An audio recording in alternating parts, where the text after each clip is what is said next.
Baik, Ustaz.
Bismillahirrahmanirrahim.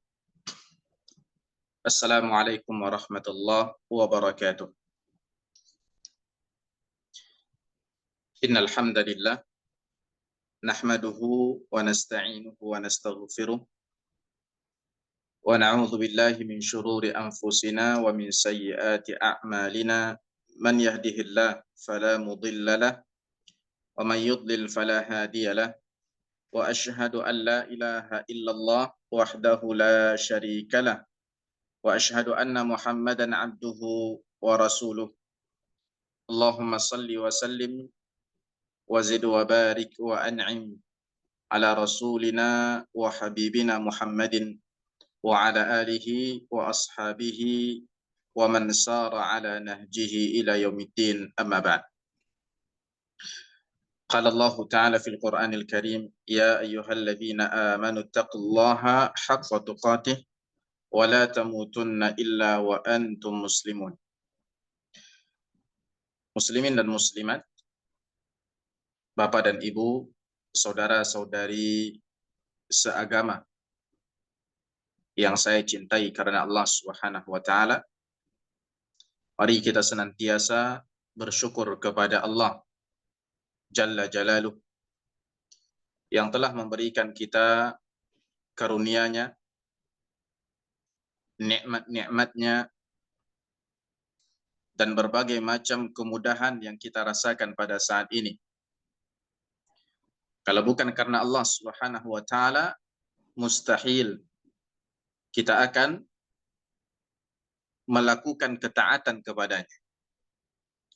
Kalau bukan karena Allah Subhanahu wa taala, mustahil kita mendapatkan kemudahan-kemudahan tersebut. Kalau bukan karena Allah Subhanahu wa taala, niscaya nikmat-nikmat tersebut tidak ada. Oleh karena itu, keadaan kita sebagai orang yang beriman kepada Allah Subhanahu wa taala, sebagai muslim yang menyerahkan dirinya hanya kepada Allah Subhanahu wa taala, adalah senantiasa bersyukur kepadanya apapun kondisinya. Hatta meskipun Allah Subhanahu wa taala secara zahirnya tidak memberikan kita nikmat yang kita inginkan, atau secara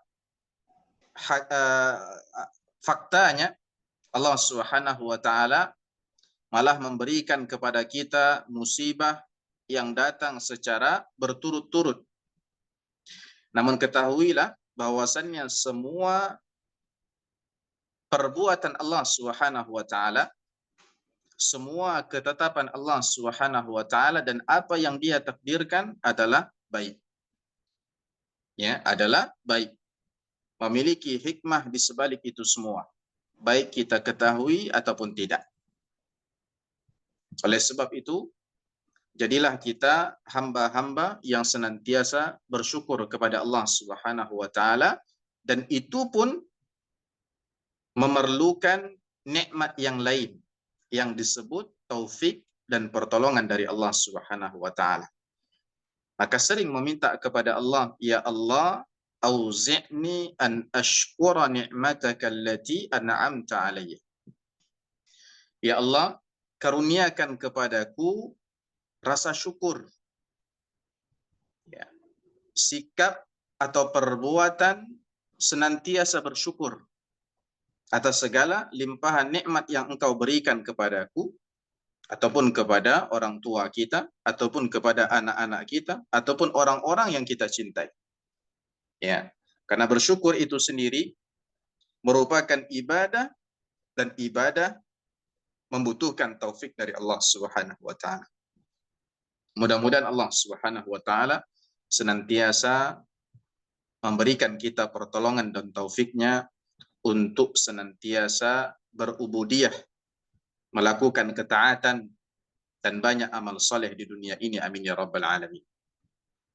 Salawat dan salam mari pula senantiasa kita berikan dan kita sampaikan, kita ucapkan untuk kekasih kita, suri teladan kita, Nabi kita tercinta, Nabi Muhammad sallallahu alaihi wasallam, yang telah mengajarkan kita bagaimana kita taat kepada Allah Subhanahu wa taala, yang menunjukkan kepada kita jalan yang lurus yang seharusnya kita tempuh untuk pergi menuju Allah Subhanahu wa taala, yang telah mengajarkan kepada kita bagaimana meniti jalan yang diridhai oleh Allah Subhanahu wa taala, jalan orang-orang yang telah diberi nikmat oleh Allah Subhanahu wa taala, bukan jalan-jalan orang-orang yang dimurkai oleh Allah Subhanahu wa taala ataupun orang-orang yang tersesat. Maka mudah-mudahan salawat dan salam senantiasa tercurahkan kepada baginda Nabi kita Muhammad sallallahu alaihi wasallam, juga keluarganya, para sahabatnya, dan orang-orang yang senantiasa berpegang teguh dengan ajaran yang baginda bawa sampai hari kiamat nanti. Amin ya rabbal alamin. Saudara-saudariku yang dimuliakan Allah Subhanahu wa taala, pada malam hari ini kita kembali dengan izin Allah Subhanahu wa taala melanjutkan kajian rutin kita, yaitu mempelajari dan mentadabburi surat-surat pendek Qisar al-Mufassal. Dan ini merupakan pertemuan atau majlis yang ke-24, yang insya Allah dalam 1 jam atau 1 jam setengah ke depan kita akan memasuki atau mempelajari surah Al-Falaq. Ya, surah Al-Falaq. Dan ini merupakan surat yang ketiga yang kita pelajari yang diawali dengan kata kul. Sebagaimana yang pernah kita sampaikan bahwasannya dari surah Al-Mufassal ini, bahkan dari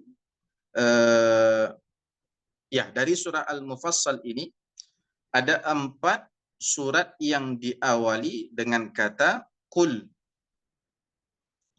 Sehingga keempat surat ini dia bersatu dalam satu nama yang dibuat oleh para ulama. Nama tersebut adalah Al-Qawaqil Al-Arba'. Al-Qawaqil Al-Arba', yaitu 4 kul. Ya, 4 kul. Dan setiap surat dari 4 surat yang diawali dengan kul ini mengandung kandungan yang sangat bermanfaat. Isinya sangat berfaedah untuk kita pelajari. Bahkan surat-surat tersebut adalah surat-surat yang utama, sehingga sering dibawakan di dalam salat, atau sering sekali dibaca oleh baginda Nabi Sallallahu Alaihi Wasallam, atau bahkan baginda sendiri menyuruh umatnya untuk membacanya pada waktu-waktu tertentu. Kita sudah pelajari surah Al-Kafirun, dan kita juga sudah pelajari surah Al-Ikhlas, 2 kul yang pertama. Dan kedua surat ini disebut sebagai surat Al-Ikhlas. Karena kedua surat ini, yakni surah Al-Kafirun dan surah Al-Ikhlas, sama-sama mengandung kemurnian tauhid kepada Allah Subhanahu wa taala. Ya, mengandung kemurnian tauhid kepada Allah Subhanahu wa taala. Sehingga keduanya disebut sebagai surah Al-Ikhlas. Dan kul yang ketiga yang akan kita pelajari pada malam hari ini adalah surah Al-Falaq. Ya, surah Al-Falaq. Di antara keutamaan surah Al-Falaq, ya, di sini kita masih menulis surah Al-Ikhlas, ya. Ya. Tapi yang kita maksud adalah surah Al-Falaq. Ya, belum ditukar. Di antara keutamaan surah Al-Falaq secara ringkas, yang pertama, surah ini dapat melindungi pembacanya atau orang yang dibacakan untuknya dari sihir dan juga ain. Ya, dari sihir dan juga ain. Ya. Oleh sebab itu, tatkala Nabi Shallallahu Alaihi Wasallam terkena sihir, dalam sebuah hadis yang sahih, ya, Nabi Shallallahu Alaihi Wasallam disebutkan pernah disihir oleh seorang Yahudi bernama Labid al-A'sam. Labid bin al-A'sam, seorang Yahudi yang hidup pada zaman Nabi Shallallahu Alaihi Wasallam. Akan tetapi perlu dipahami bahwasannya disihirnya Nabi Shallallahu Alaihi Wasallam ini bukan suatu kekurangan, bukan suatu aib, ya. Dan kita tidak menuduh Nabi Shallallahu Alaihi Wasallam ataupun risalah yang dibawa oleh Nabi Shallallahu Alaihi Wasallam disebabkan karena musibah yang menimpa Rasul ini. Ya, seperti yang tadi kita katakan, setiap yang ditakdirkan oleh Allah, apalagi untuk Rasulnya, pasti adalah baik. Tidak ada yang buruk. Ya, meskipun seseorang terkena sihir itu adalah keburukan, tapi perbuatan Allah menetapkan seseorang kena sihir, ada hikmah di baliknya, sehingga tidak bisa dikatakan perbuatan Allah itu adalah buruk. Ya. Kita tekankan ini karena ya sebahagian orang-orang yang benci dengan Islam, benci dengan Rasul Islam, ya banyak menebar syubhat terkait hadis yang menceritakan bahwa Nabi Shallallahu Alaihi Wasallam pernah kena sihir ini. Loh, kalau begitu, ya, kata mereka, ya, sebahagian yang dikatakan oleh mereka, kalau begitu apa-apa yang dibawa oleh Nabi Shallallahu Alaihi Wasallam, terkhususnya setelah beliau kena sihir, banyak yang ada kemungkinan, ya, banyak cacatnya. Karena Nabi Shallallahu Alaihi Wasallam pernah kena sihir dan itu mempengaruhi akalnya, pikirannya, ya. Sehingga wahyu yang diturunkan ketika itu atau setelah itu ada kemungkinan ada dimasuki oleh kekurangan-kekurangan, kata mereka. Maka ini sudah dijawab oleh para ulama bahwasannya sihir yang mengenai Nabi Shallallahu Alaihi Wasallam itu tidak mempengaruhi diri Nabi Shallallahu Alaihi Wasallam sebagai pembawa risalah. Ya, jadi tidak ada pengaruhnya pada masalah risalah Nabi Shallallahu Alaihi Wasallam. Pengaruhnya hanya pada kemanusiaan Nabi Shallallahu Alaihi Wasallam. Bahkan dalam hadis tersebut dijelaskan bentuk, ya, efek atau dampak sihir yang dirasakan oleh Nabi Shallallahu Alaihi Wasallam annahu, ya, bahwasanya Nabi Shallallahu Alaihi Wasallam, ya, seakan-akan melakukan sesuatu padahal beliau tidak melakukannya, ya. Atau Nabi Shallallahu Alaihi Wasallam ingin melakukan sesuatu tapi tidak bisa. Jadi tidak ada pengaruhnya pada tugas yang diemban Nabi Shallallahu Alaihi Wasallam sebagai pembawa risalah dari Allah Subhanahu Wa Taala. Intinya, ya, dalam hadis tersebut diceritakan bahwasannya Nabi Shallallahu Alaihi Wasallam diruqyah oleh 2 orang malaikat, ya. Dan, ya, salah satu bacaan ruqyah tersebut adalah surah Al-Falaq. Ya, surah Al-Falaq. Ini yang pertama. Yang kedua, surah ini bersama 2 surat pelindung lainnya, yaitu surah An-Nas dan juga surah Al-Ikhlas, ya, dibaca setelah salat fardu. Ini menunjukkan bahwasannya 3 surah ini memiliki keutamaan, ya, memiliki keutamaan dibandingkan surat-surat yang lainnya.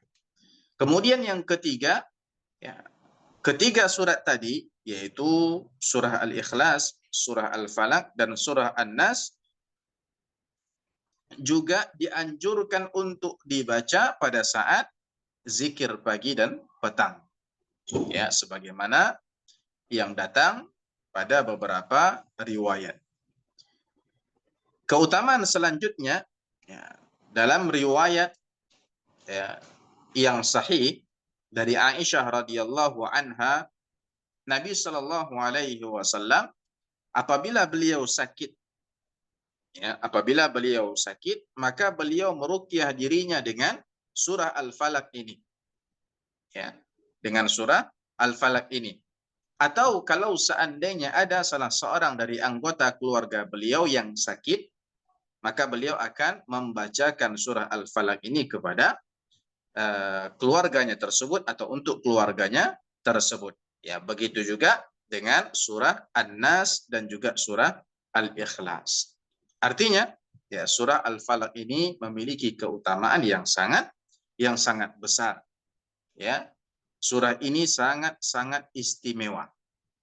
Apa sih keistimewaan surah ini? Itu terlihat dari kandungan makna surat ini.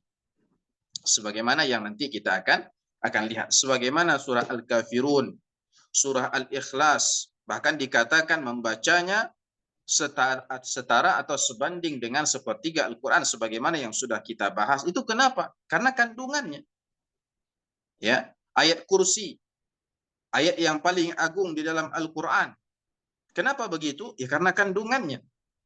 Surah Al-Fatihah juga istimewa. Kenapa? Karena kandungannya juga. Maka sangat penting, ya, terutama tatkala kita mendapati ada riwayat-riwayat yang mengistimewakan satu surat dibandingkan yang lainnya, atau ayat dibandingkan yang lainnya, untuk kita benar-benar mengetahui apa sih rahasianya. Ya, jadi kalau kita kumpulkan nas-nas syar'i dari Al-Quran ataupun As-Sunnah, itu terkadang, ya, menjadi dalil atau menjadi petunjuk agar kita senantiasa belajar, agar kita senantiasa mendalami agama ini, agar kita senantiasa, ya, mencari ilmu, agar kita senantiasa meningkatkan keilmuan kita. Karena semakin seseorang berilmu, maka dia semakin tahu tentang Allah, tahu tentang syariat Allah ini, dan semakin takut pula dia kepada Allah Subhanahu wa taala. Semakin banyak pula amal soleh yang bisa dia buat. Ya, semakin berhati-hati pula dia terhadap apa-apa yang terlarang di dalam syariat ini. Oleh sebab itu, manzilah, kedudukan orang-orang yang berilmu tidak sama dengan orang-orang yang tidak berilmu. Qul hal yastawil ladzina ya'lamun wal ladzina la ya'lamun, kata Allah. Ya. Katakanlah, apakah sama antara orang-orang yang tahu dengan orang-orang yang tidak tahu? Orang-orang yang berilmu dengan orang-orang yang tidak berilmu? Orang-orang alim, fakih dengan orang-orang yang bodoh tidak sama. Ya, mudah-mudahan kita senantiasa diberi taufik pertolongan oleh Allah Subhanahu wa taala untuk senantiasa meningkatkan keilmuan kita. Salah satunya adalah dengan mengikuti kajian-kajian seperti ini. Sebelum kita memasuki tafsir surah Al-Falaq, ya, kita awali dengan sebuah muqaddimah, sebuah fakta yang semua dari kita membenarkannya. Ya, sebuah fakta yang dibenarkan oleh setiap dari kita, yaitu bahwasannya semua manusia tanpa terkecuali, yang muda ataupun yang tua, yang masih kecil ataupun sudah tua, yang sudah dewasa, perempuan ataupun laki-laki, miskin ataupun kaya, bahkan orang Islam ataupun orang yang tidak beragama Islam, yang beriman kepada Allah ataupun yang tidak beriman, semuanya di dunia ini memiliki dua tujuan. Ya, secara garis besar tujuan mereka di dunia ini hanya dua. Keinginan terbesar mereka di dunia ini hanya dua. Yang pertama adalah mendapatkan kebaikan. Apapun bentuk kebaikan tersebut, maka mereka sangat ingin mendapatkannya, ingin memperolehinya. Dan yang kedua, terhindar dari keburukan, apapun bentuknya, yang kecil maupun yang besar. Ya, yang kerugiannya sedikit ataupun kerugiannya banyak. Keburukan di dunia ataupun keburukan di akhirat, bagi yang percaya adanya akhirat. Dua ini, mendapatkan kebaikan atau terhindar dari dan terhindar dari keburukan. Bagi orang yang beriman kepada Allah, beriman kepada Rasul-Nya, beriman kepada hari akhir. Bagi orang yang beriman, untuk mencapai dua tujuan tersebut, dia tidak bisa dan tidak akan pernah bisa lepas dari Allah Subhanahu wa taala. Dia yakin itu. Dia percaya bahwasannya untuk mendapatkan kebaikan, dia harus minta kepada Allah. Dan dia yakin, seyakin-yakinnya, supaya terhindar dari keburukan, dia pun harus memohon perlindungan dari keburukan tersebut kepada Allah Subhanahu wa taala. Sehingga untuk mencapai tujuan yang dua tadi, maka manusia sejatinya tidak bisa lepas dari Allah Subhanahu wa taala. Dan orang yang beriman harus benar-benar faham ini. Orang-orang yang beriman harus ada keyakinan seperti ini dalam dirinya. Dia tidak bisa lepas dari Allah Subhanahu wa taala, baik untuk mendapatkan kebaikan, ya, ataupun terhindar dari keburukan. Dan salah satu bacaan perlindungan itu adalah surah Al-Falaq ini. Ya, salah satu cara agar kita terhindar dari keburukan adalah membaca surah-surah perlindungan atau bacaan-bacaan perlindungan, dan diantaranya adalah membaca surah Al-Falaq ini. Nah, ini juga menunjukkan betapa istimewanya surah Al-Falaq ini dan kandungan makna dari surah ini. Sekarang mari kita lihat. Allah Subhanahu wa taala berfirman dalam surah Al-Falaq ayat 1 hingga ayat yang kelima. A'udzu billahi minasyaitonir rajim. Bismillahirrahmanirrahim. Qul a'udzu birabbil falaq min syarri ma khalaq wa min syarri ghasiqin idza waqab wa min syarri naffatsati fil 'uqad wa min syarri hasidin idza hasad. Allah Subhanahu wa taala dalam surah Al-Falaq ini mengawalinya dengan kata kul, sama dengan surah Al-Kafirun dan juga surah Al-Ikhlas yang sudah kita pelajari bersama. Dan kul artinya adalah katakanlah, katakanlah. Ya. Ketika Allah Subhanahu wa taala mengatakan kul di dalam Al-Qur'an, maka pada asalnya ditujukan kepada baginda Nabi Shallallahu alaihi wasallam, karena kul ini adalah kata perintah untuk satu orang. Sehingga pada asalnya atau orang yang pertama kali yang ditujukan kepadanya perintah ini adalah baginda Nabi Shallallahu alaihi wasallam sebagai rasul yang menerima wahyu ini langsung dari Allah Subhanahu wa taala. Akan tetapi kandungan surah ini atau dalam artian yang lain, perintah ini, perintah untuk mengatakan ini, ya, bukan hanya untuk baginda Nabi Shallallahu alaihi wasallam, tapi juga untuk umat Islam secara umum, untuk umat baginda Nabi Shallallahu alaihi wasallam, untuk saya dan untuk Anda semuanya. Ya. Kenapa begitu? Karena memang kaidahnya seperti itu. Apapun yang diajarkan atau diperintahkan kepada Rasul Shallallahu alaihi wasallam, maka semua itu juga berlaku untuk umat Rasul. Ya, jadi bukan hanya untuk Rasul, tapi juga untuk umat Rasul. Kecuali ada dalil pengkhususan, yakni yang menyatakan bahwasannya apa yang disampaikan kepada Rasul ini hanya untuk beliau saja, khusus untuk beliau. Ya, tidak tercakup di dalamnya umat beliau. Maka kita katakan ini khusus untuk Rasul.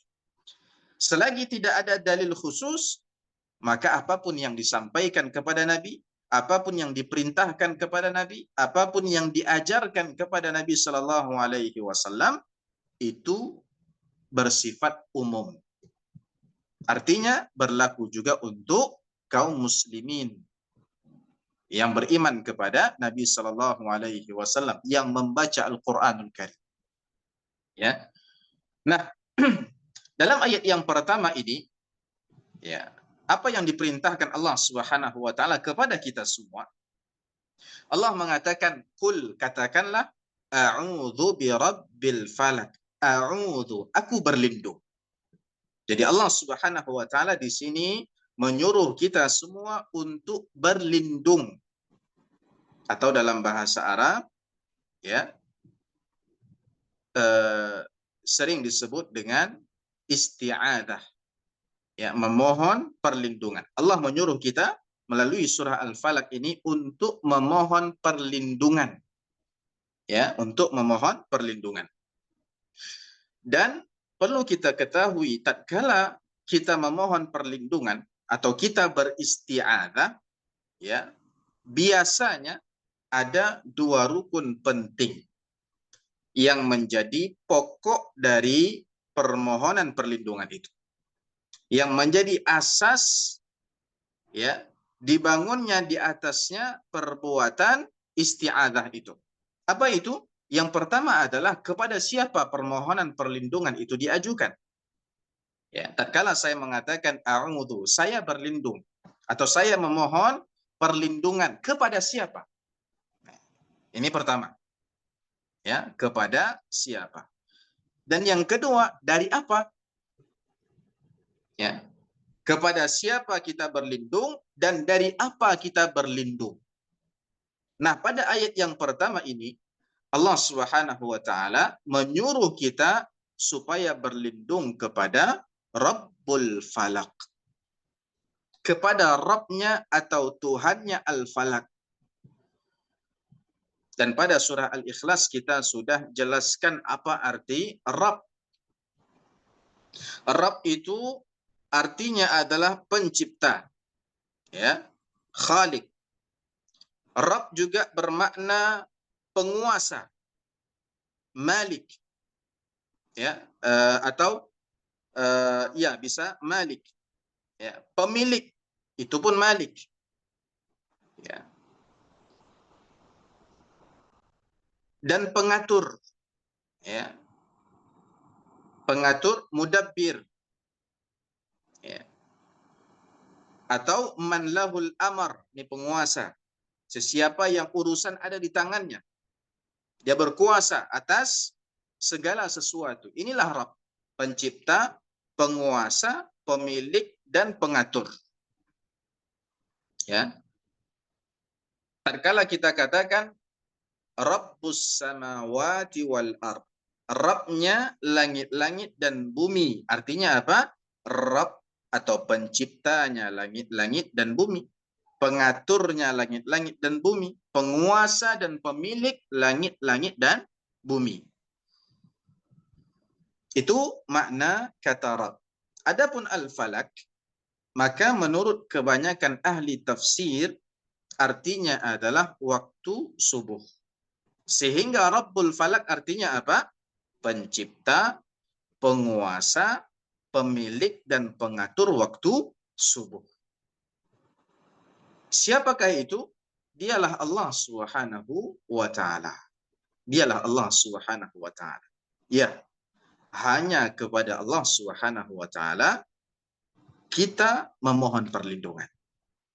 Ya, bukankah kita sudah ikrarkan itu di setiap kali kita membaca surah Al-Fatihah. Iyyaka na'budu wa iyyaka nasta'in. Hanya kepada Engkau kami menyembah ya Allah, dan hanya kepada Engkau kami memohon pertolongan. Ya, dan di antara bentuk memohon pertolongan adalah kita memohon perlindungan. Sehingga bagi seorang muslim yang benar akidahnya, tidak ada tempat berlindung kecuali hanya Allah Subhanahu wa Ta'ala. Ya. Mungkin timbul pertanyaan, kenapa sih Allah Subhanahu wa Ta'ala mengkhususkan Al-Falak sebagai makhluk yang disebutkan oleh Allah Subhanahu wa Ta'ala di ayat yang pertama ini? Qul a'udzu birabbil falak. Ya. Apakah maknanya Allah hanya menciptakan dan menguasai atau memiliki waktu subuh saja? Bagaimana dengan waktu malam? Bagaimana dengan waktu siang? Bagaimana dengan waktu zuhur? Waktu asar? Ya. Dan apakah hanya waktu saja yang dimiliki oleh Allah Subhanahu wa Ta'ala? Apakah Allah hanya pencipta Al-Falak?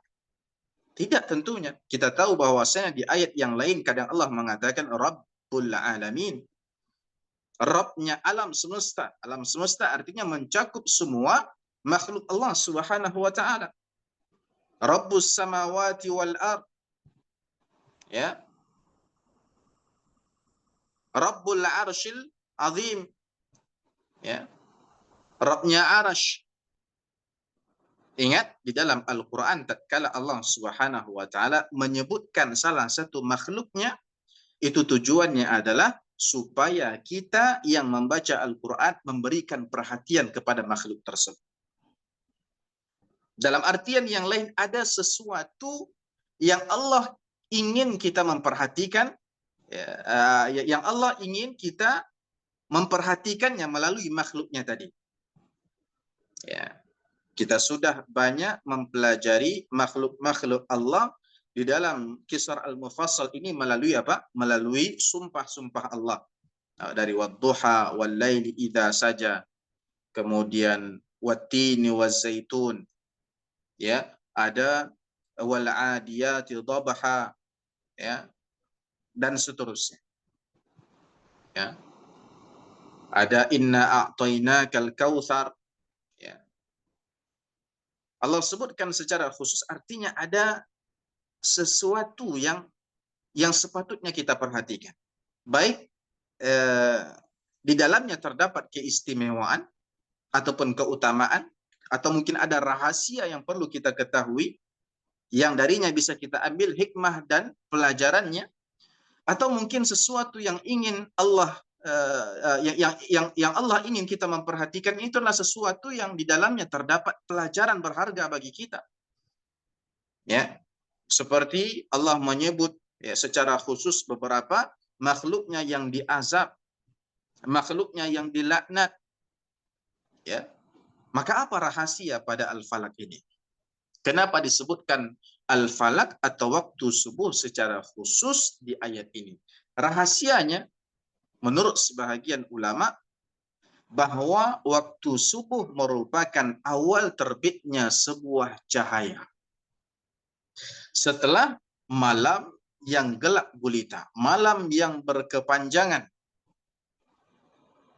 seakan-akan Allah Subhanahu wa taala ingin menjelaskan bahwa siapapun yang mengalami kegelapan sebelumnya atau yang mengalami kegelapan saat ini, ya, kesulitan, kesedihan, kegundah gulanaan, kesusahan, kalau seandainya dia ingin semua itu berakhir, maka dia harus memohon bantuan kepada Allah yang menciptakan waktu subuh. Karena subuh adalah awal dari cahaya. Ya. Ada isyarat di situ bahwasannya kegelapan itu tidak selamanya. Setelah gelap akan muncul terang, akan muncul cahaya. Ya, sebagaimana kata orang, habis gelap terbitlah terang. Ya. Para ulama dalam sebuah bait syair juga dikatakan lal huznu yadumu wala surur. Ya, cuma satu bait ini saja saya ingat, ya. Lal huznu yadumu wala surur, yang makna artinya adalah tidak ada kesedihan yang yadum, yang sifatnya daim, ya, selamanya, wala surur. Begitu juga kebahagiaan. Kehidupan kita ini silih berganti. Ya, sebagaimana pada waktu subuh terbit terang, ingat, ya, malam bisa saja datang, ya, datang lagi. Ya, bisa saja malam datang lagi. Ya.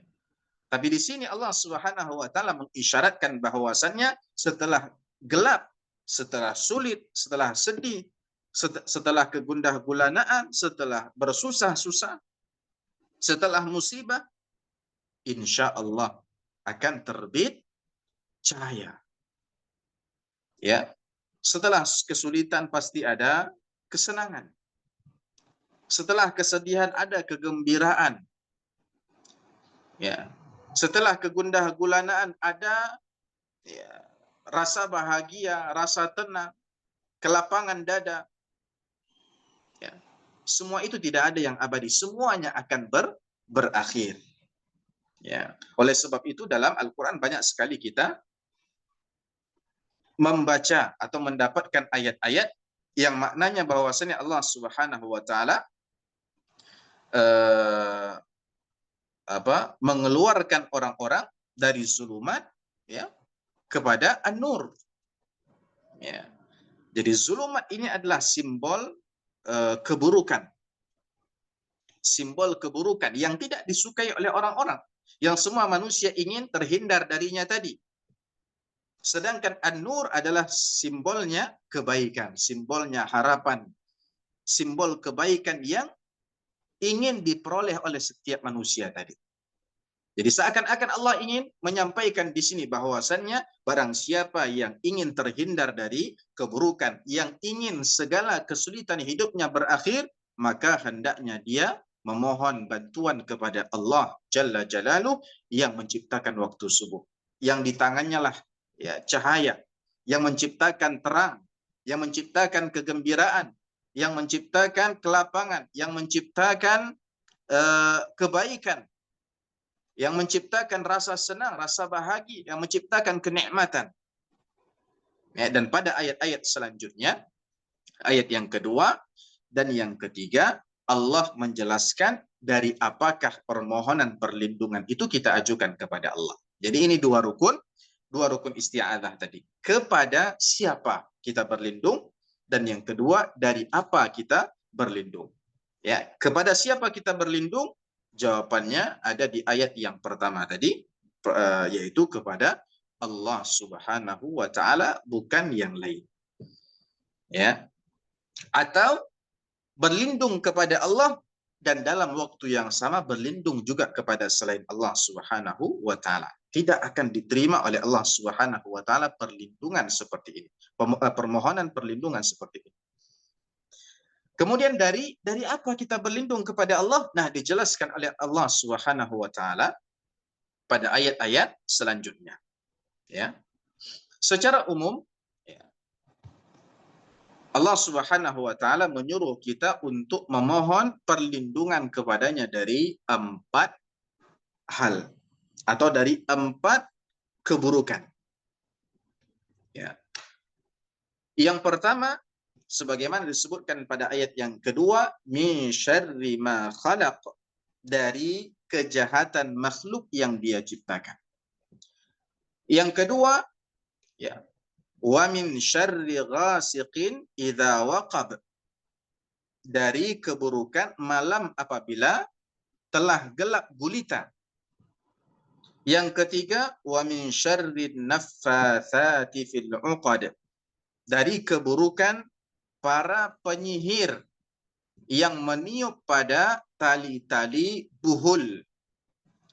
Dan yang keempat, wa min syarri hasidin idza hasad, dan dari orang yang dengki tatkala dia ya timbul dalam hatinya kedengkian tersebut.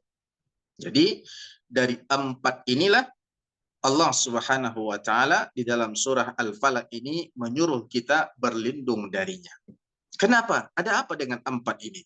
Para ulama mengatakan ternyata 4 ini bisa dikatakan usul anwa'i syarr. Bisa dikatakan dia adalah pokoknya keburukan. Dari berbagai macam jenis keburukan yang ada pada makhluk Allah, ya, atau keburukan-keburukan yang kita ingin terhindar darinya, 4 inilah yang bisa dikatakan sebagai usul, pokoknya, asasnya, yang paling pentingnya. Mari kita lihat satu persatu. Yang pertama tadi dari apa?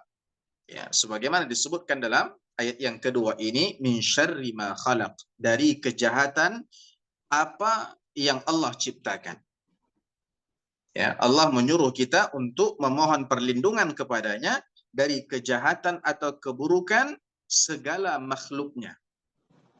Artinya apapun yang diciptakan oleh Allah Subhanahu wa taala, kalau seandainya pada ciptaannya tersebut ada keburukan, maka kita diminta oleh Allah untuk berlindung darinya.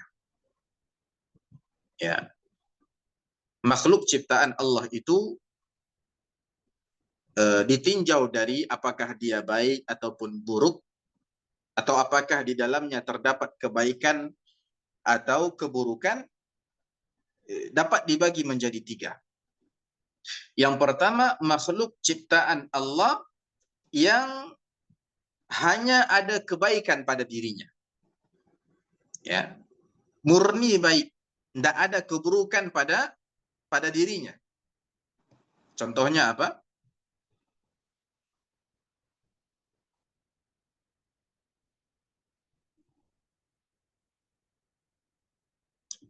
Makhluk ciptaan Allah yang pada dirinya terdapat kebaikan saja, tidak ada keburukan. Apa contohnya?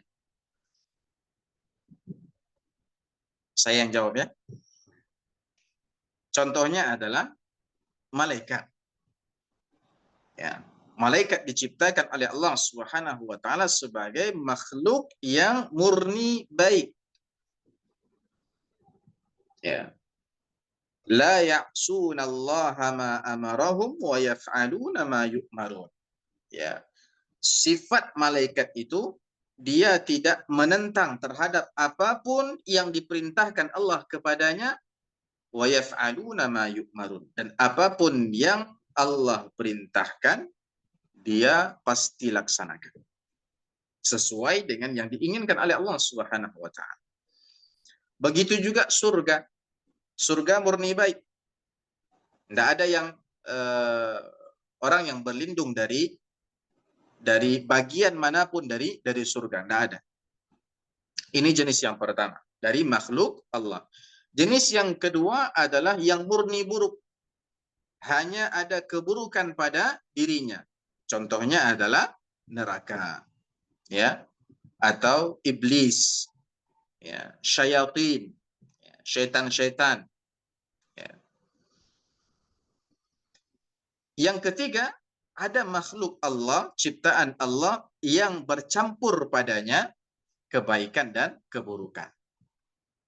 Artinya ada keburukan yang bisa muncul dari makhluk tersebut, ada kebaikan yang bisa diperoleh dari makhluk tersebut.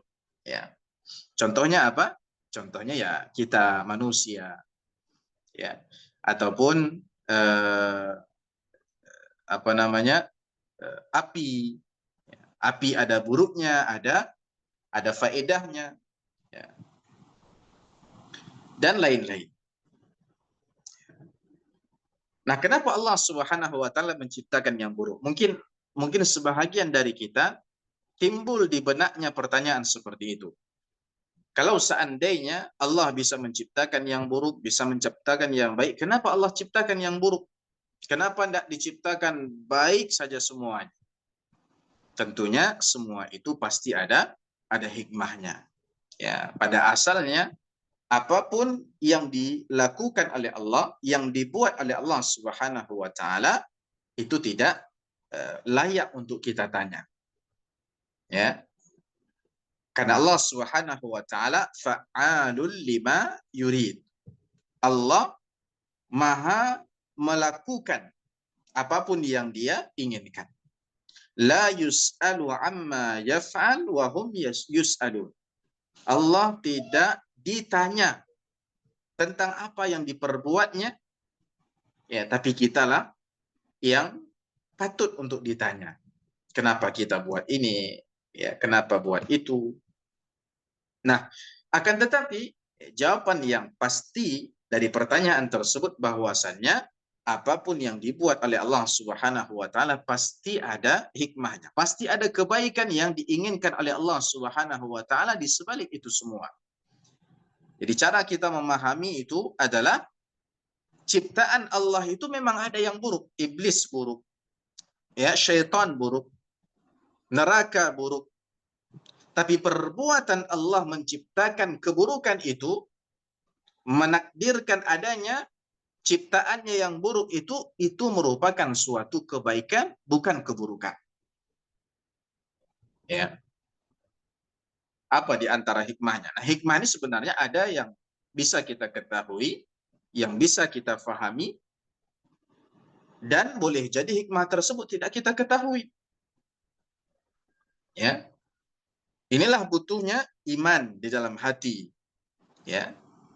Iman kita sedang diuji, ya, terhadap perkara-perkara gaib atau terhadap perbuatan-perbuatan Allah ini. Tapi hikmahnya, ya, Allah menciptakan yang buruk, misalnya, ya, Allah menciptakan syaitan. Apa hikmahnya? Ya. Di antara hikmahnya adalah untuk menguji keimanan kita. Sehingga Allah tahu mana yang benar-benar bersungguh-sungguh dalam keimanannya, mana yang ecek-ecek. Ya. Mana yang beriman secara apa namanya, secara ecek-ecek, palsu, tidak benar. Ya. Atau hikmah yang lainnya adalah supaya kita semakin banyak beribadah kepada Allah Subhanahu wa taala, semakin mendekatkan diri kepada Allah Subhanahu wa taala. Ya. Mau baca Al-Qur'an, kita baca a'udzubillahi minasyaitonirrajim. Ketika ditimpa rasa takut, kita baca a'udzubillahi minasyaitonirrajim. Kita jadi berta'awudz, dan ta'awudz adalah ibadah. Kita jadi memohon perlindungan kepada Allah dari yang buruk tadi. Adalah ibadah yang sangat dicintai oleh Allah Subhanahu wa taala. Ya, jadi ciptaan Allah itu memang ada yang buruk, tapi perbuatan Allah menciptakan yang buruk itu bukanlah suatu keburukan. Ya. Dan ciptaan Allah yang buruk itu ada di dunia, ada di akhirat. Di dunia seperti yang tadi kita sebutkan, ada syaitan, ada apa namanya? Ada manusia, bukan yang murni buruk, ya, atau yang di dalamnya ada keburukan seperti manusia, ya, atau hewan-hewan berbisa, hewan-hewan buas. Ada juga di akhirat seperti tadi neraka, ya. Dan yang di dunia ada yang berada di luar diri kita, ada pula yang berada di dalam diri kita. Yang di luar diri kita seperti yang tadi kita sebutkan. Yang di dalam diri kita apa? Nafsu. Ya, nafsu ini ciptaan Allah yang buruk, sehingga tidak akan pernah terpuji orang-orang yang mengikuti hawa nafsunya. Setiap Allah Subhanahu wa taala menyebutkan tentang ittiba'us syahawat di dalam Al-Qur'an, pasti dalam rangka mencela perbuatan tersebut. Ya, pasti dalam rangka mencela perbuatan tersebut. Wattaba'us syahawat, misalnya kata Allah, itu bukan dalam rangka memuji, tapi mencela. Karena yang dia ikuti adalah keburukan, bukan kebaikan. Nah, oleh sebab itu tadi di awal pelajaran kita, di awal kuliah kita, saya menyampaikan khutbatul hajah yang di dalamnya disebutkan wa na'udzu billahi min syururi anfusina, dan kita memohon perlindungan kepada Allah dari keburukan, kejelekan diri-diri kita. Ya, jadi diri kita ini ada buruknya, ada baiknya. Itu makna dari ayat yang pertama. Qul a'udzu birabbil falak min syarri ma khalaq. Maaf, ayat yang kedua ya. Yang kedua yaitu firman Allah pada ayat yang ketiga, wa min syarri ghasiqin idza waqab, dari kejahatan malam apabila telah gelap gulita. Ya. Makhluk yang Allah suruh kita untuk berlindung darinya. Yang kedua adalah kejahatan malam tatkala telah gelap gulita. Ya. Allah menyuruh kita untuk memohon perlindungan kepadanya dari keburukan malam. Ada apa dengan malam? Ya. Kenapa Allah Subhanahu wa taala menyebutkan keburukan malam pada ayat yang ketiga ini? Sebagai satu hal yang kita harus berlindung darinya. Ternyata sebagaimana yang telah kita ketahui bahwasanya pada waktu malam itu para pembuat kerusakan, jiwa-jiwa yang gemar melakukan kemaksiatan, ya, pada malam itulah dan pada waktu itulah mereka melancarkan aksinya, melakukan perbuatannya. Ya, maling, merompak, ya, begal, ya, meminum khamar, ikhtilat, zina, dan berbagai macam kemaksiatan lainnya ataupun kerusakan di atas muka bumi ini dilakukan pada waktu ini, yaitu pada waktu malam. Sehingga bukankah sebagian dari kita kalau keluar malam apalagi dalam keadaan sendiri ada rasa takut. Takut dari apa? Dari mara bahaya. Dari kejahatan yang mungkin yang sedang mengintai kita. Orang yang mungkin melihat kita kemudian ingin memeras kita, merompak kita, atau bahkan wal'iyadzubillah ingin membunuh kita. Ya, kalau membunuh di waktu siang mungkin dia khawatir, ya, cepat sekali ketahuannya. Kalau pada waktu malam tidak. Ya. Dan kita juga tahu pada waktu malam itu banyak binatang-binatang pengganggu seperti hama, tikus, ataupun binatang-binatang buas dan berbisa seperti ular, ya, dan yang lainnya keluar dari tempat persembunyian mereka. Ya. Kenapa? Ya, karena mereka merasa waktu itu waktu yang lebih aman dari gangguan manusia. Sehingga pada waktu malam pun kita agak was-was melangkah, takut dipatok ular misalnya. Pada waktu malam pula banyak petani yang mengalami kerugian karena apa? Karena pada waktu tersebut malah para hama, tikus menyerang. Siang tidak nampak.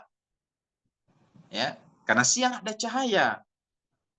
Binatang-binatang ini mudah terlihat pada waktu itu. Ya. Dan juga disebutkan dalam sebuah hadis yang sahih ternyata pada waktu malam ini adalah waktunya para setan berkeliaran. Dalam hadis yang sahih dikatakan, ya, idza kana junhul lail, kalau seandainya telah datang waktu malam, kufu sibyanakum, maka hentikan anak-anak kalian, tahan anak-anak kalian dari keluar rumah. Ya, jangan biarkan keluar dari rumahnya. Kemudian tutuplah pintu, kemudian sebutlah nama Allah dan seterusnya, kata Allah Subhanahu kata Rasul, maaf, kata Rasul sallallahu alaihi wasallam. Dan dalam hadis tersebut Nabi menyebutkan alasannya. Alasannya adalah fa inna syayatina tantashiru hina idzin. Karena sesungguhnya para syaitan, ya, yang menginginkan keburukan, ya, bagi manusia, yang mungkin akan membahayakan bagi manusia, pada waktu itu mereka berkeliaran bebas, ya, berkeliaran bebas. Maka orang-orang yang taat kepada Rasulnya, taat kepada Allah dan Rasulnya, mereka orang-orang yang sangat perhatian terhadap ini. Ya. Fakta yang kita lihat, banyak sekali kaum muslimin yang menganggap ini adalah sesuatu yang remeh, ya, membiarkan anak-anak mereka tetap bermain meskipun telah masuk waktu malam, padahal malam itu telah wakaf, telah gelap gulita. Dikatakan dalam oleh para ulama tafsir, idza waqab, yakni idza zahara qamaruh, kalau seandainya bulan sudah jelas nampaknya, artinya suasana sudah gelap. Ya, karena biasanya menjelang maghrib itu bulan itu sudah ada, tapi belum jelas nampak. Ya, belum nampak jelas. Kenapa?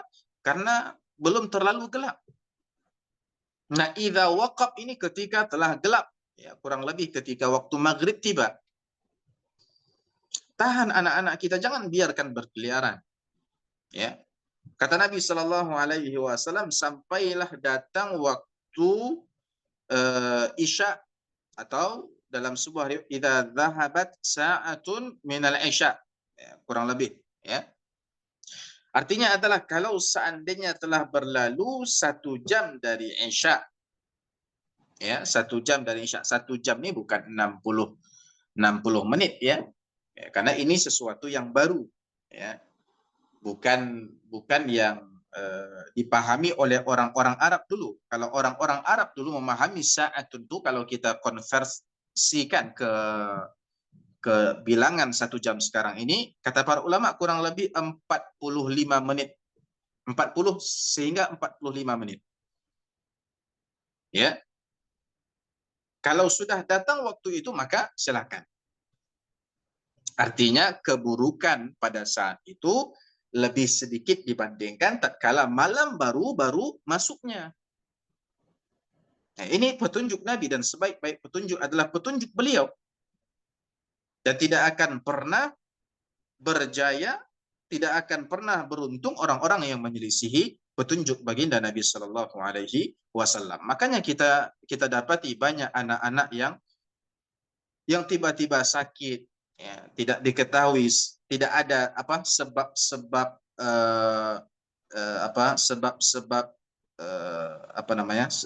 secara ilmunya tidak ada sebab-sebab ininya.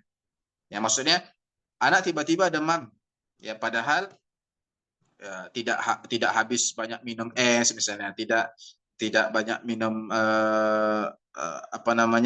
yang memungkinkan untuk dia demam, ya, tidak dalam keadaan suhunya berubah, misalnya cuaca berubah, tidak, tapi tiba-tiba demam, ya, atau tiba-tiba kesurupan, ya, yang kata orang keteguran, gitu, ya, tiba-tiba keteguran, ya, boleh jadi kita adalah di antara orang-orang yang tidak menaruh perhatian pada itu. Jadi waktu malam itu waktu yang kita harus siaga, kita harus waspada, dan kita harus memohon perlindungan kepada Allah dari keburukan yang ada padanya. Ya. Nah, bukankah malam itu termasuk salah satu makhluk ciptaan Allah? Kenapa pada ayat yang ketiga ini Allah kembali mengulangi, ya, atau kenapa Allah Subhanahu wa taala tidak mencukupkan dengan ayat sebelumnya tatkala Allah mengatakan min syarri ma khalaq, ya, dari keburukan apa yang diciptakan oleh Allah, termasuklah malam, termasuklah setelah ini para penyihir, termasuklah pada ayat yang terakhir dari pendengki. Kenapa Allah Subhanahu wa taala pada ayat yang kedua menyebutkan sesuatu yang umum, kemudian Allah mengkhususkan beberapa makhluknya setelah itu menunjukkan bahwasannya yang dikhususkan ini adalah sesuatu yang keburukannya lebih besar lagi dibandingkan yang lain. Ya. Artinya harus lebih kita perhatikan lagi. Jelas ya? Kita singkat ya. Kemudian pada ayat yang keempat, Allah Subhanahu wa taala menyebutkan dari apa, yang ketiganya ya, dari apa kita harus berlindung. Kata Allah, wa min syarrin naffatsati fil 'uqad, dari keburukan atau kejahatan para penyihir. An-naffatsat, mereka-mereka yang meniup fil 'uqad, pada buhul-buhul atau pada tali-tali yang dijadikan sebagai media sihir. Ya. Nah, pada ayat ini ya, Allah tidak mengatakan wa min syarris sawahir, ya, atau wa min syarris sahirati misalnya, dari para penyihir. Allah tidak menyebutkan nama kata penyihir secara langsung. Tapi Allah menyebutkan perbuatan yang setiap penyihir melakukannya, yaitu meniup pada buhul-buhul yang dijadikan sebagai media sihir. Seakan-akan inilah ciri khas mereka. Untuk membuat sebuah sihir, mereka harus melakukan an-nafthu. Ya.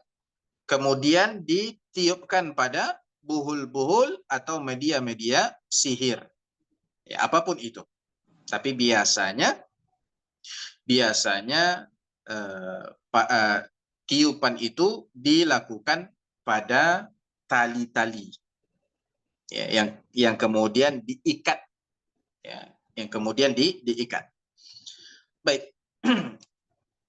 Jadi an-naffatsat, ya, itu artinya adalah para peniup yang meniup disertai dengan adanya sedikit ludah yang keluar.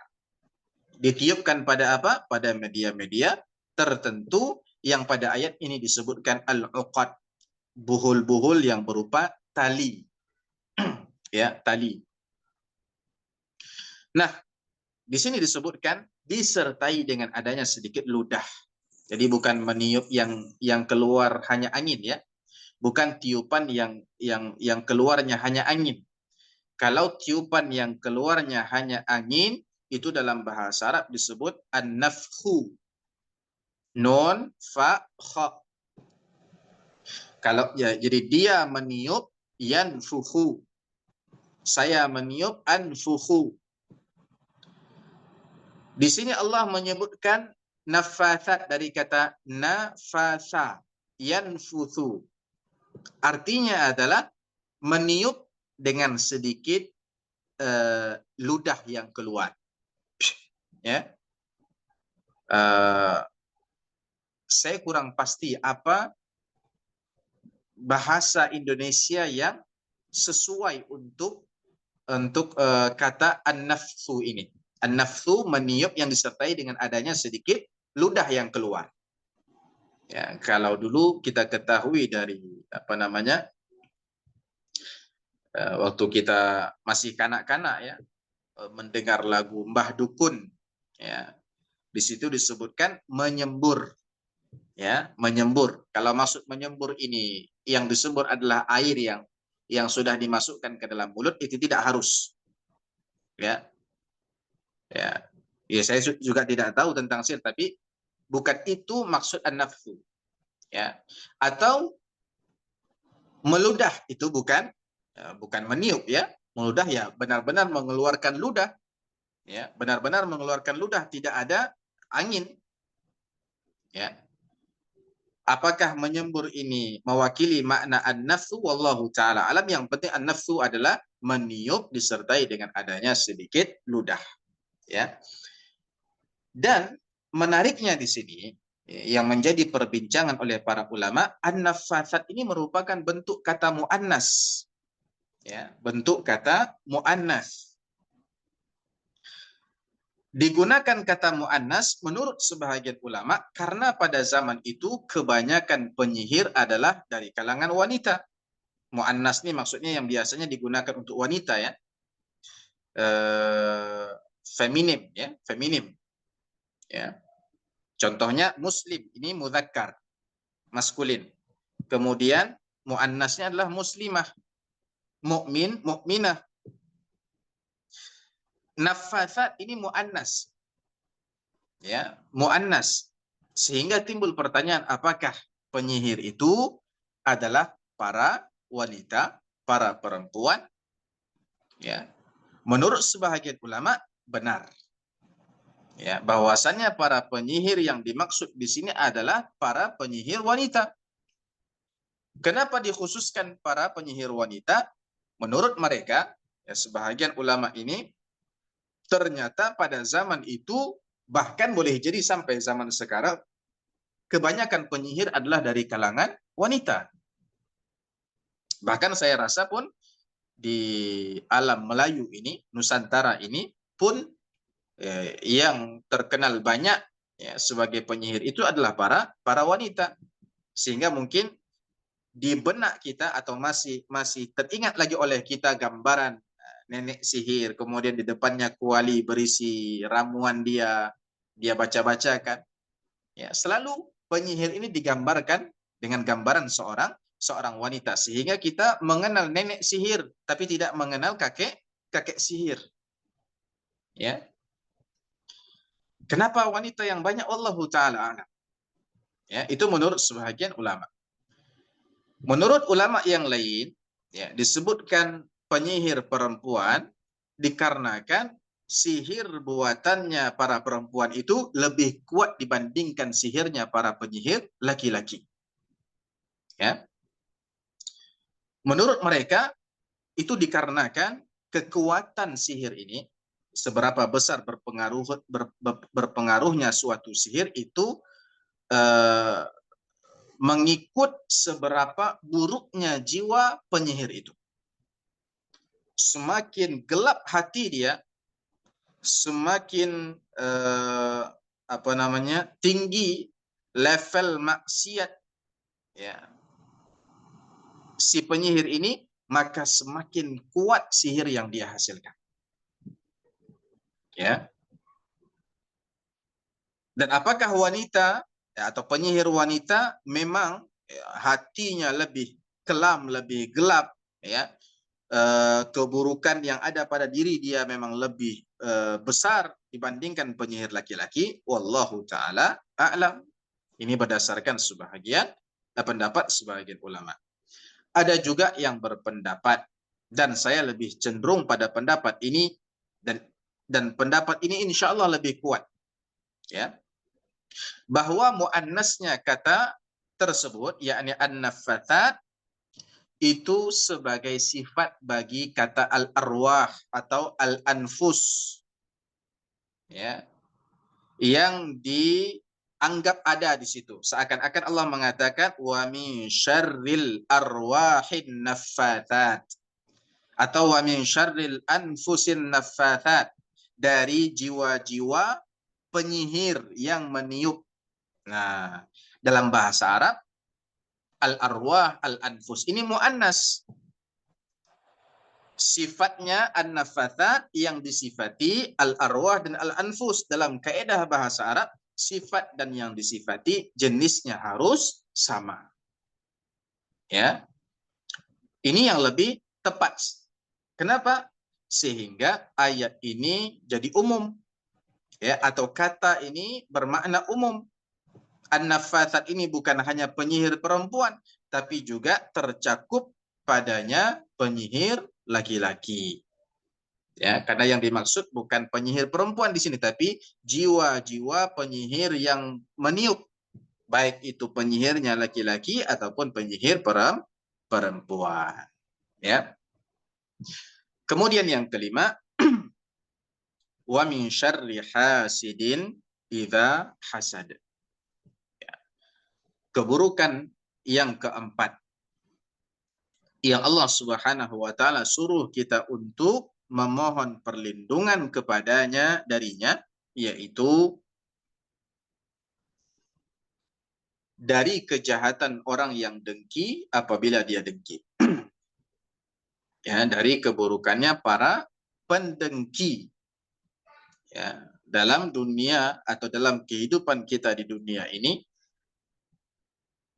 senantiasa ada orang-orang yang tidak suka, ya, ketika orang lain mendapatkan nikmat dari Allah Subhanahu wa taala. Ketika orang bahagia, ya, dia tidak suka.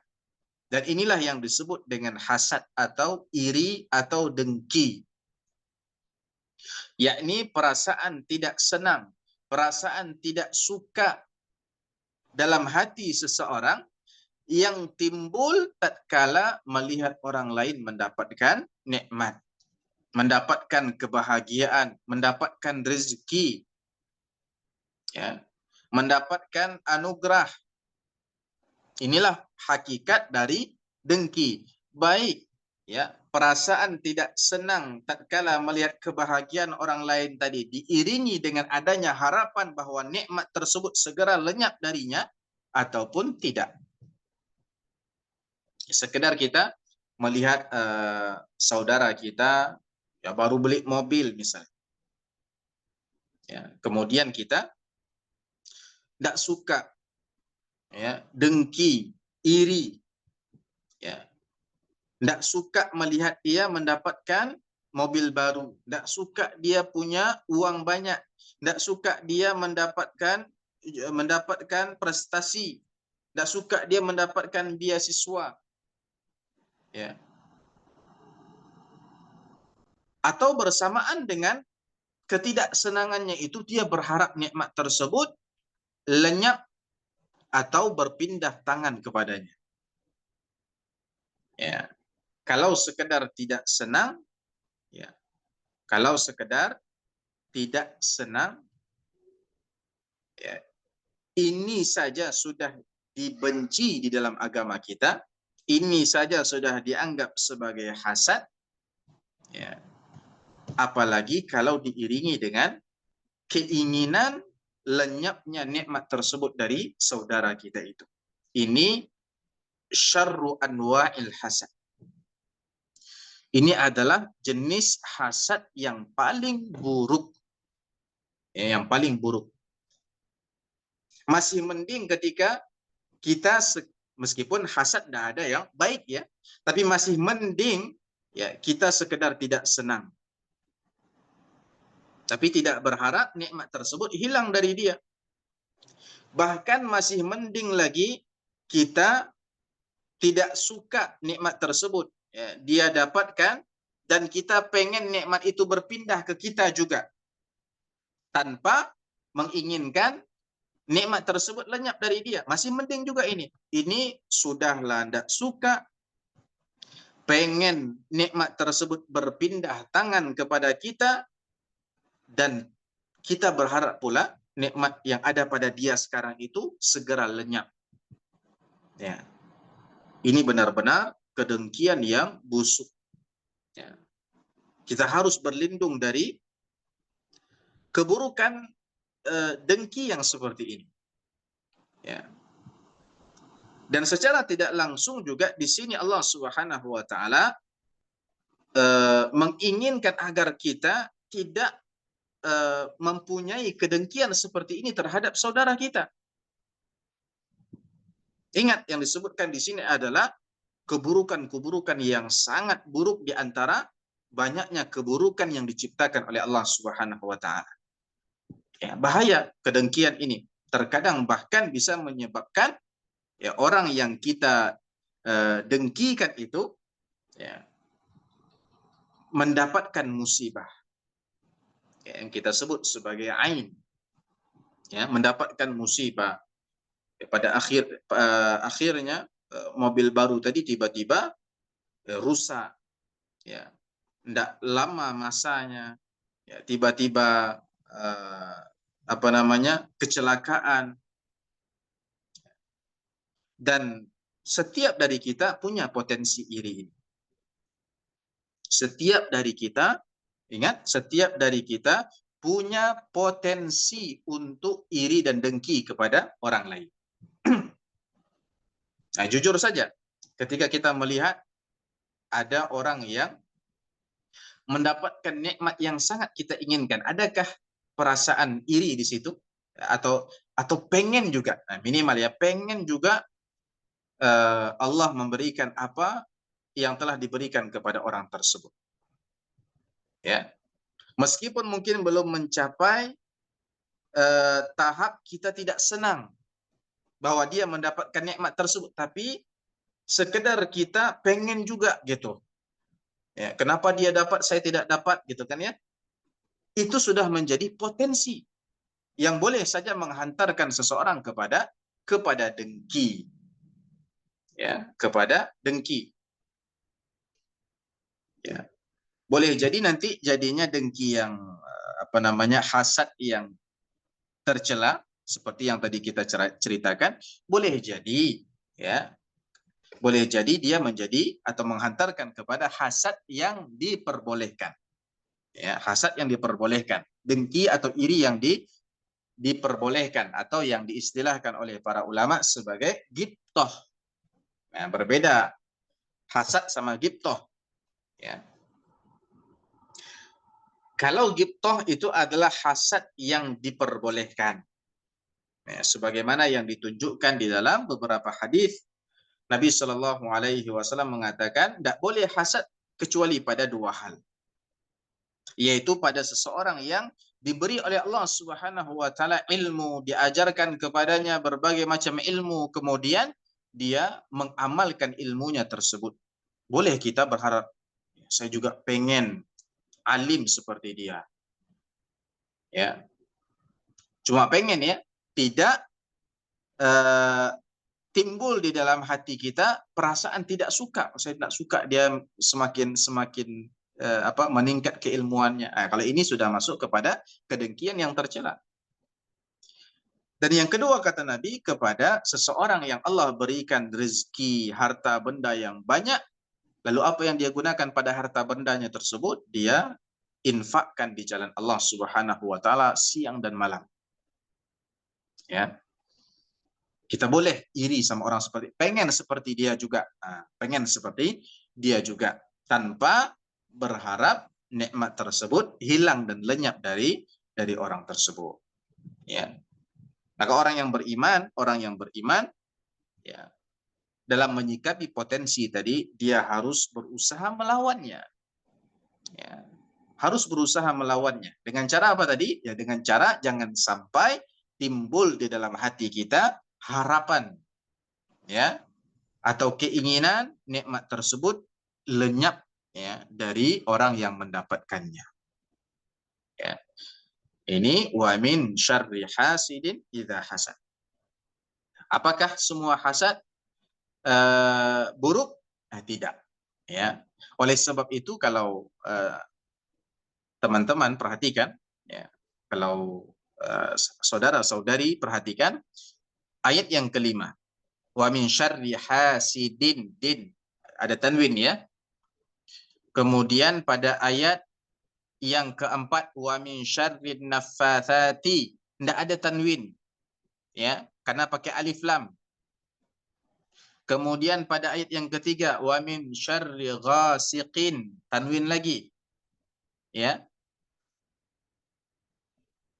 ya, tanwin lagi, ya. Kalau dalam bahasa Arab yang bertanwin ini disebut ma'rifah, nakirah.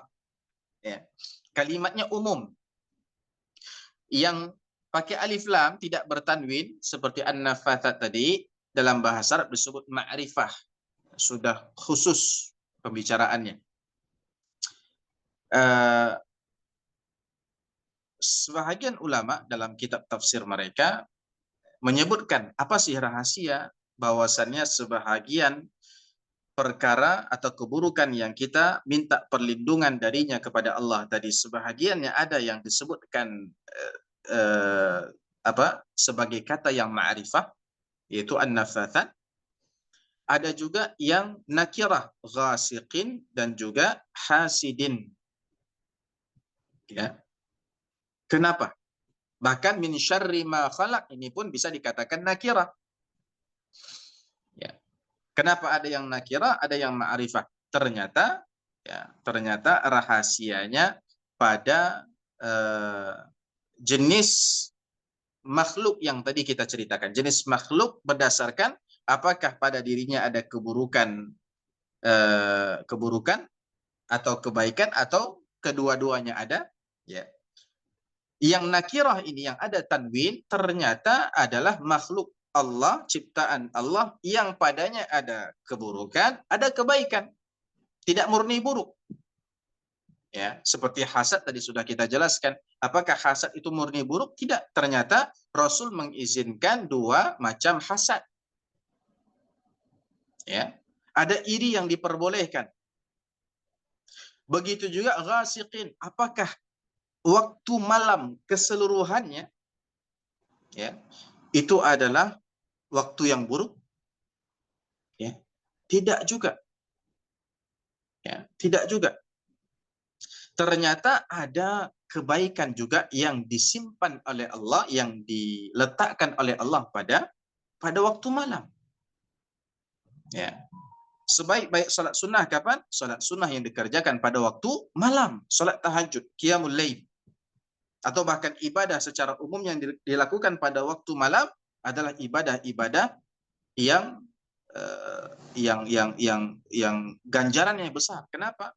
Karena keikhlasan, peluang ikhlasnya lebih besar. Ya. Karena orang-orang yang beribadah pada waktu malam, dia beribadah pada waktu yang tersembunyi dari pandangan manusia, kebanyakan manusia. Ya. Dan pada waktu malam, ya, Allah Subhanahu wa taala letakkan beberapa ibadah yang tidak bisa dikerjakan pada waktu siang. Dan di akhir malam atau yang disebut dengan waktu sahar, ya, Allah memuji orang-orang yang pada saat itu senantiasa beristighfar kepadanya. Wabil asharihum yastaghfirun. Dan pada waktu sahar, pada waktu suhur, ya, sahur, mereka senantiasa beristighfar kepada Allah Subhanahu wa taala. Ya, bahkan ibadah makan sahur yang sangat ditekankan di dalam Islam itu pun disyariatkan pada waktu malam atau menjelang subuh masuk. Ya.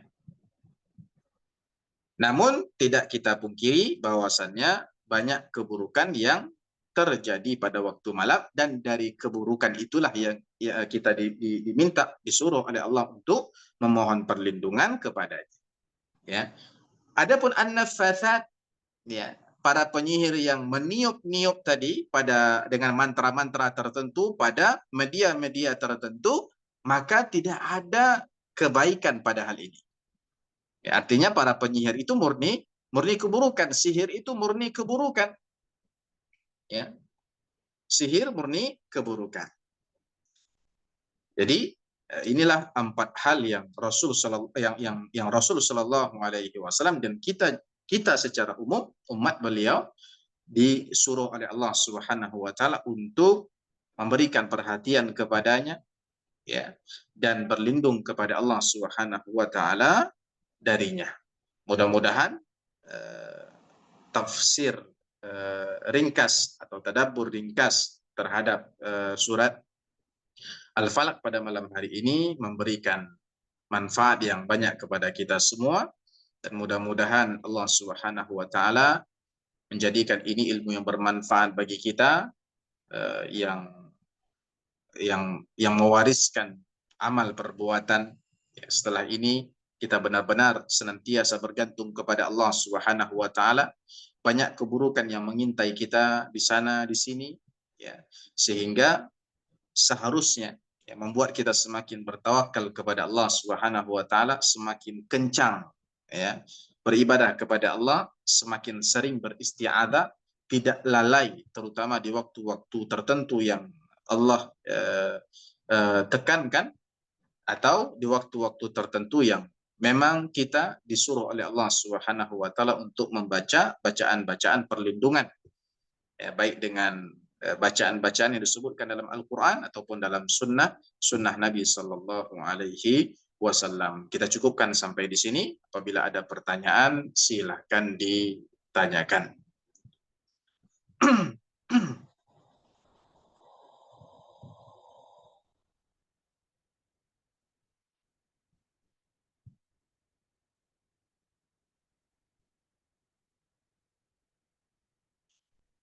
Boleh dicatat di kolom komentar, ya di kolom chat, Silakan kalau atau pertanyaannya. bisa ditanyakan langsung. Ya, boleh di kolom chat atau tanya langsung, Ustaz ya. Ya. Silakan Debat.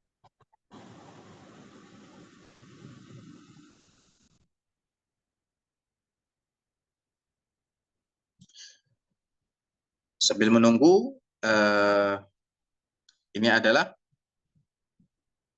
surat sebelum surat terakhir ya. Artinya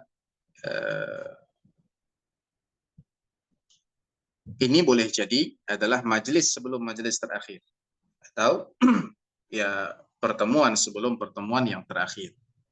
Ya, ada ide dari sebagian kita untuk bagaimana kalau seandainya pertemuan terakhir kita buat bersemuka ya, face to face di tempat tertentu, maka silahkan ya, kalau seandainya dimudahkan untuk itu, ya, kalau tidak maka kita tetap dengan online melalui aplikasi Zoom ini, dan mudah-mudahan Allah Subhanahu wa taala sebagaimana meletakkan banyak manfaat ya, dan keberkahan pada majelis-majelis offline ya. Mudah-mudahan Allah juga tidak mengharamkan kita atau menghalangi kita dari keberkahan-keberkahan atau dari kebaikan-kebaikan pada majelis online seperti ini.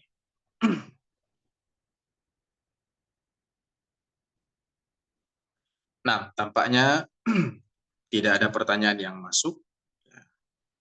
Saya rasa mungkin kita akan akhiri kajian kita pada malam hari ini, dan insya Allah pada perjumpaan selanjutnya kita akan bahas surah An-Nas atau surah yang terakhir dari Kisar Al-Mufassal ini, yang bersama surah Al-Falaq dia bersatu dalam satu nama yang biasa disebut sebagai Al-Mu'awwidhatain. Ya, dua surat pelindung, seakan-akan surah An-Nas itu adalah kembaran dia, atau mungkin sejolinya, atau mungkin ya ukhtuha, kakaknya ya. Artinya ya, yang mempelajari surah Al-Falaq, nah, jangan sampai luput dari dia pelajaran tentang surat An-Nas ya, karena dua surat ini adalah dua surat yang sangat penting ya. Kepentingannya terlihat dari apa? Dari dua hal yang menjadi tujuan dan cita-cita semua kita. Kita menginginkan kebaikan dan kita ingin terhindar dari keburukan. Dan melalui dua surat ini Allah Subhanahu wa taala mengajarkan kepada kita salah satu cara terhindar dari keburukan tadi. Ya. Demikian, mudah-mudahan Allah Subhanahu wa taala senantiasa memberi kita taufik, pertolongan dan kemudahan sehingga kita dapat menyelesaikan ya dan menyempurnakan kajian rutin kita yang sudah berlangsung kurang lebih 24 majelis dan saya rasa sudah sampai sudah lebih setahun ya.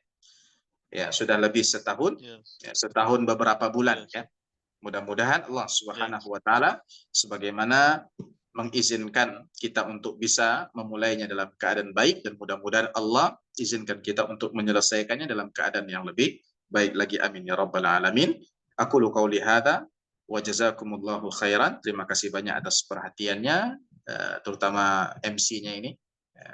Mudah-mudahan Allah Subhanahu wa taala pertemukan kita kembali pada pertemuan terakhir kita online ataupun offline. Amin ya rabbal alamin. Wassallallahu ala nabiyyina Muhammad wa ala alihi wa sahbihi wa baraka wa sallam. Wassalamualaikum warahmatullahi wabarakatuh. Waalaikumsalam warahmatullahi wabarakatuh.